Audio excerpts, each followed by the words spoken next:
ಕೆಲವರೆಲ್ಲ ಸುಮ್ನೆ ಹಾಗೆ ಹಾಸ್ಪಿಟ್ಲಿಗೆ ಬಂದಿರ್ತಾರಲ್ಲ, ಬಿ.ಪಿ ಚೆಕ್ ಮಾಡಿ ಅಂತ ಹೇಳ್ತಿರ್ತಾರೆ.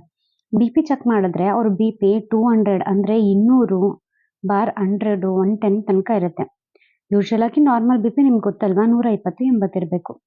ಆದ್ರೆ ಅವ್ರಿಗೆ 200 ದಾಟಿದ್ರು ಕೂಡ ಏನಾದ್ರೂ ತೊಂದ್ರೆ ಇದೆಯಾ ಅಂತ ಕೇಳಿದ್ರೆ, ಏನು ತೊಂದ್ರೆ ಇಲ್ಲ ಸುಮ್ನೆ ಹಾಗೆ ಚೆಕ್ ಮಾಡ್ಸಿದ್ವಿ ಅಂತಾರೆ. ಅವ್ರನ್ನ ತಲೆ ಸುತ್ತಿದ್ಯಾ, ತಲೆನೋವಿದ್ಯಾ, ಸುಸ್ತಾಗ್ತಿದ್ಯಾ ಅಂತ ಕೇಳಿದ್ರು, ನಮ್ಗೇನು ತೊಂದ್ರೆ ಇಲ್ಲ ಸುಮ್ನೆ ಹಾಗೆ ಚೆಕ್ ಮಾಡಿಸ್ಕೊಂಡೆ ಅದು ಫಸ್ಟ್ ಟೈಮ್ ಅಂತ ಹೇಳ್ತಾರೆ. ಇನ್ನು ಕೆಲವ್ರು ಬರ್ತಾರೆ. ಅವ್ರು ಹೇಗ್ ಬರ್ತಾರೆ ಅಂದ್ರೆ ತುಂಬಾ ಸುಸ್ತಾಗಿರ್ತಾರೆ, ತಲೆ ಸುತ್ತುತ್ತಾ ಇರುತ್ತೆ, ತಲೆನೋವಿರುತ್ತೆ, ಎದೆ ನೋವೆಲ್ಲ ಇರುತ್ತೆ. ಅವ್ರಿಗೆ ನಾವು ಬಿ.ಪಿ ಚೆಕ್ ಮಾಡಿದ್ರೆ ಬಿ.ಪಿ 150-90 ಅಥವಾ 160-90 ಇಷ್ಟೇ ಇರುತ್ತೆ.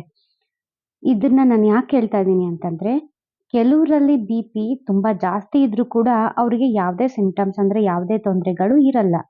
ಆದ್ರೆ ಕೆಲವ್ರಲ್ಲಿ ಬಿ.ಪಿ ನಾರ್ಮಲ್‌ಗಿಂತ ಸ್ವಲ್ಪನೇ ಜಾಸ್ತಿ ಇದ್ರೂ ಕೂಡ ತುಂಬಾ ದೊಡ್ಡ ಅಂದ್ರೆ ತುಂಬಾ ಜಾಸ್ತಿನೇ ಸಿಂಪ್ಟಮ್ಸ್‌ನ ಅವರು ಸಫರ್ ಮಾಡ್ತಾ ಇರ್ತಾರೆ.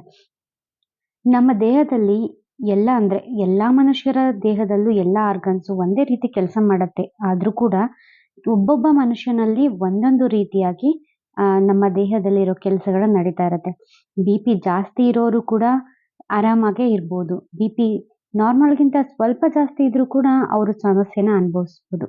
ಇದರರ್ಥ ಬಿ.ಪಿನ ರೆಗ್ಯುಲರ್ ಆಗಿ ಚೆಕ್ ಮಾಡಿಸ್ಕೊಳ್ತಾ ಇರ್ಬೇಕು ಅನ್ನೋದು.